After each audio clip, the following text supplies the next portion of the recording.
সাম্প্রতিক সময়ে আমরা বেশ কিছু রাজনৈতিক সহিংসতা এবং দুষ্কৃতির ঘটনার সাক্ষী হয়েছি। এরকম ঘটনা ঘটলে অনেক সময় দেখা যায় তদন্ত শুরু হওয়ার আগেই রাজনৈতিক দলগুলো একে অপরকে দোষারোপ করা শুরু করে।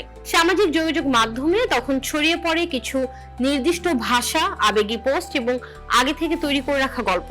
এ সময় যে প্রশ্নটা মাথায় আসে, এই দোষারোপ কি আসলে প্রমাণ ভিত্তিক নাকি এর পেছনে আছে অন্য কোনো কৌশল? এই প্রেক্ষিতে একটা শব্দ বারবার মাথায় আসে, তা হলো ফলস ফ্ল্যাগ।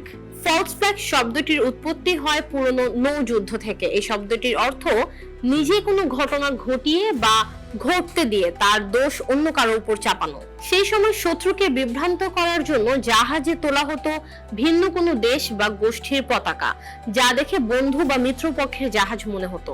এ বিশ্বাস থেকে অন্য জাহাজগুলো তাদের কাছে এগিয়ে আসতো এবং তারপরে বোঝা যেত আসল সত্যটা, যে তারা আসলে বন্ধু পক্ষের না, শত্রুপক্ষের জাহাজ। এই ভিন্ন পরিচয়ের পতাকাকেই বলা হয় ফলস ফ্ল্যাগ, যা এমন একটি চিহ্ন বা তথ্য যা সত্য নয় তবে সত্য বলে বিশ্বাস করানো হয়। আজকের দিনে ফলস ফ্ল্যাগ শুধু যুদ্ধে সীমাবদ্ধ নয়, বরং রাজনীতি, নির্বাচন, এমনকি সোশ্যাল মিডিয়াতেও এই কৌশলের ব্যবহার দেখা যায়। ফলস ফ্ল্যাগের ক্ষেত্রে কয়েকটি লক্ষণ একসাথে দেখা যায়, যেমন ঘটনার পরপরই দ্রুত দোষারোপ, তদন্ত ছাড়াই সিদ্ধান্ত গ্রহণ, কোন এক রাজনৈতিক পক্ষ বা দলের কৌশলগত লাভ। তবে একটি বিষয় পরিষ্কার, সব বিতর্কিত ঘটনাই ফলস ফ্ল্যাগ নয়। প্রমাণ ছাড়া এরকম দাবি করাটা যেমন ভুল, তেমনি প্রশ্ন না করাও ঝুঁকিপূর্ণ।